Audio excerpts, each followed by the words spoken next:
Don't run. You might be looking at a bluff charge. The bear might run towards you, but at the last second, veer off to the side. This is the bear sizing you up. And the last thing you want to do is run away. If you do, because of its predatory instinct, the bear will attack. Just like dogs, bears will chase you if you run. The best thing you can do is stand your ground by waving your hands around and making yourself look bigger. Once the bear takes the hint and retreats, slowly step away without breaking eye contact. Running from a bear can be deadly, but it's not the worst thing you can do. In this episode, we'll show you how to avoid any fatal mistakes if you find yourself face to face with an angry bear. Bears come in all shapes and sizes, and not knowing the difference can put you on the fast track to being mauled to death. So let's take a look at the big three. First up, the black bear. This fuzzy guy may look cute, but don't let that fool you. With its signature straight facial profile, tall ears, and short claws, the black bear can pack a punch. Standing at a mere 1.5 meters, this is the smallest of the trio. If you come face to face with a black bear, be bold and aggressive. Make yourself look bigger and throw things if necessary. Next, the polar bear. This massive beast is instantly recognizable with its thick white fur and huge paws. Reaching up to 3.3 meters, the polar bear has a keen sense of smell. So even if it doesn't see you, it can still smell you.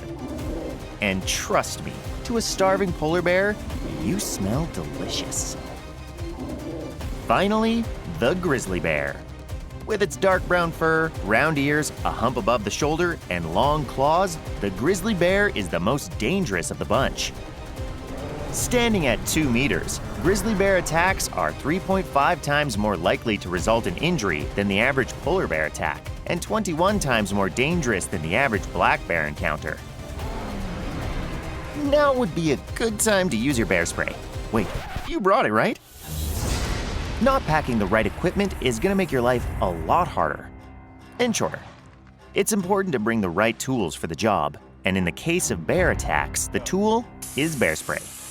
Bear spray is essentially a form of pepper spray designed specifically for deterring aggressive bears. It contains a concentrated form of capsaicin, the stuff that gives chili peppers their heat. It causes a temporary burning and irritation of the eyes, nose, and throat. This makes it difficult for the bear to breathe, see, or smell. Once sprayed, the bear will be disoriented and less likely to attack, giving you a chance to escape. So you should probably take it. The good news is that bear spray is a non-lethal alternative to firearms, making it a safer option for both you and the bear. But since you forgot it, you took off running and are now frantically looking for a place to hide. In a panic, you look to the trees for safety. Do you know why climbing a tree is one of the worst things to do in a bear attack?